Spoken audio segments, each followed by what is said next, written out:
Much in Vincent out here. That's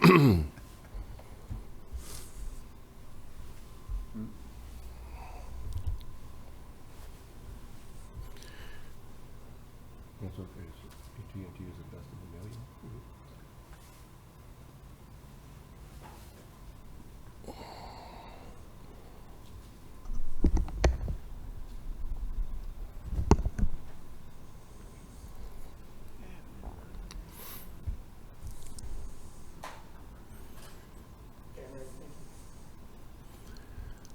Good morning. I'm happy to be here with you this morning to kick off our broadband infrastructure investment, phase one.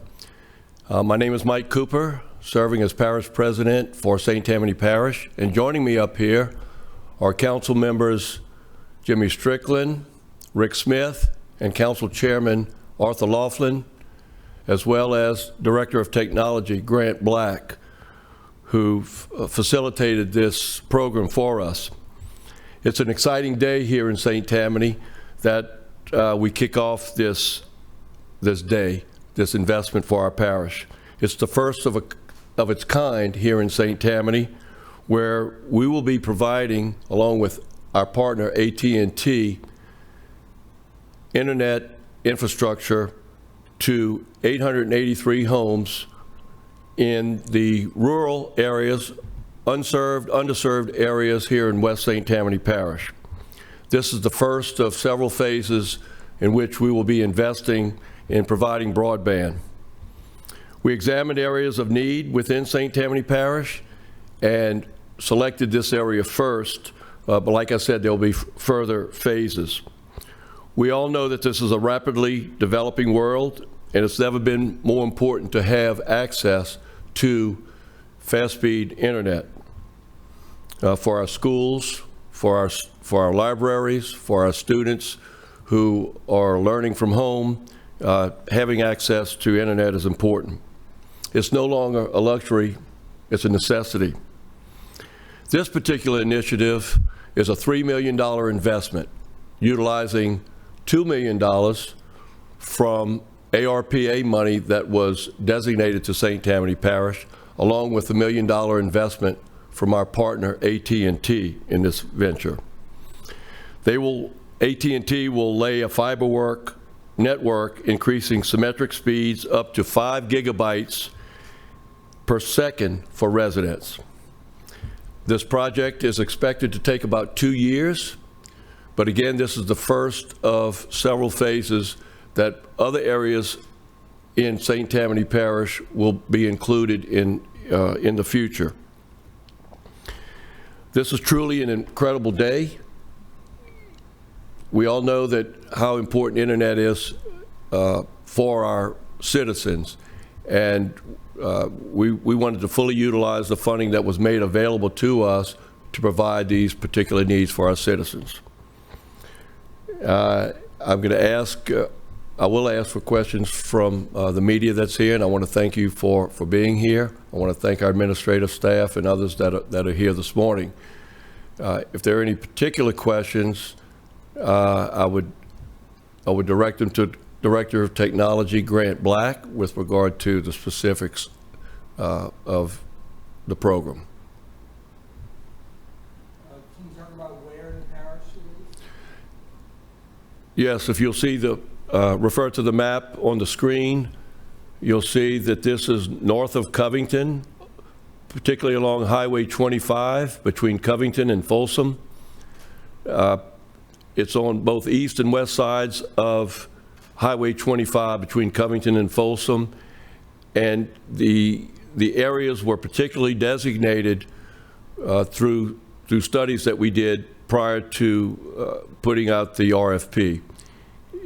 And again, these are parish road areas, rural neighborhoods between Covington and Folsom, north and south of Bennett Bridge Road and Willie Road. So it's about 800 households. How many people is that estimated? Well, if you consider maybe 2.5 people per household, probably about 2,500 people. How much is this funded? How much That's a very good question, Mallory. The ARPA money that was given to St. Tammany Parish after COVID, after the pandemic, to address certain needs in the parish, broadband was one of the specific areas that the money could be used for. So the parish designated funding for this. It's 100% funding from ARPA, American Rescue Plan money, and we're utilizing for this phase $2 million for that. So it's 100% federal funding that we received. No parish money being used for this. You said this is phase one. So what other parts of the parish are you looking at for broadband access? The Lacombe area, Hickory, in the East Slidell area, and the middle part of the parish too. I'm gonna defer to Grant to answer some questions. Grant? Yeah, so the way that the areas were determined, we took zoning maps, land use maps, and then speed test data. We layered all of those on top of each other's, and the high priority areas basically kind of jumped out at us. This was the highest priority area based on the population, the density, and the speed of internet. And we plan to go, I think, Waldheim, North Lacombe, and then somewhere in the Hickory area would be the next area we plan to go. Grant, would you maybe point out that state funding in the future, in the next 10 years, what they plan to do? So this is part of a larger plan by the state's broadband office, headed by Vineet Iyengar, who kind of helped us along with this. By 2029, anything we don't do, any area that is not currently covered, will be covered by the state. So once we get done, there's a 24-month window on this contract.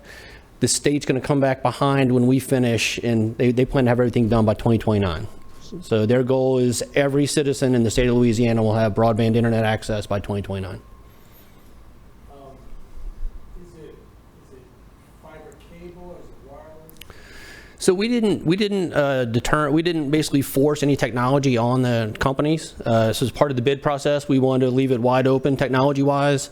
There's some advancing technology that we didn't want to lock out. So this particular contract with AT&T, this is all fiber. So AT&T is looking to provide fiber to most of the houses in this area. The requirement we did have was speed, availability, and then price point. They couldn't charge more in this area because it's rural than they would in urban areas.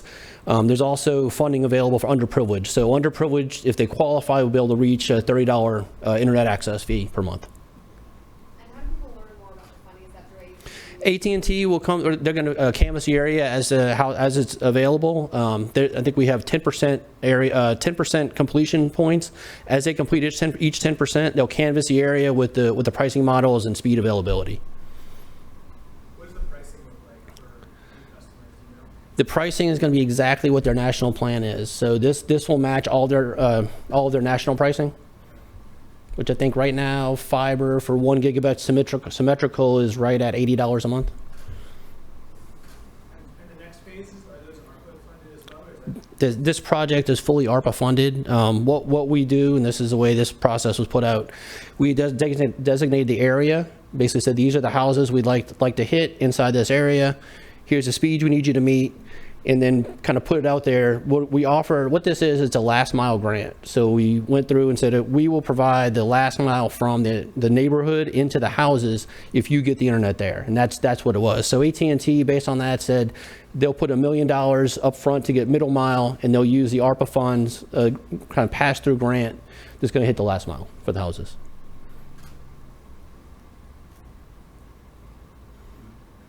these wires are above ground? We expect construction, traffic. So this is, there was a preference in the RFP for underground versus aerial. So this is, I think, 85% underground. And I think that was one of the determining factors for their award. I noticed it's fiber hood. It's kind of clever. Can you talk about that? That's a term we borrowed from Google.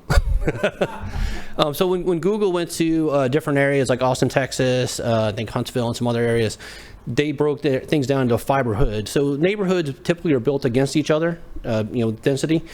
So when you go underground in fiber and you're trying to run wiring through that, you're not bound by roads. So basically, the fiber hood brings neighborhoods together with the density. But yeah, that wasn't mine. You said project total is 2 years. How long do you expect phase 1? No, so this phase, this contract, they have 24 months to complete. So I think it was June 1st is I think the dates. By June 1st, 2026, this area should be 100% complete. And when do we expect the next RFP? The next RFP should be out in the next week and a half or so. This was, I wanted to test this to make sure the model worked. The model worked much better than I had hoped it would. This is everything that I had hoped would happen is kind of fallen into this. We got it cheaper than we expected. So we're going to take the same model and basically complete things forward. I'd like to finish up. Yes, sir. And, thank you all. As you can see, we're very excited about this. Very thankful to our parish council who supports our efforts not only in this and all of our other infrastructure initiatives. Particularly want to thank Grant in his efforts in bringing this program together and offering the services that we can to the more rural and suburban areas of our parish.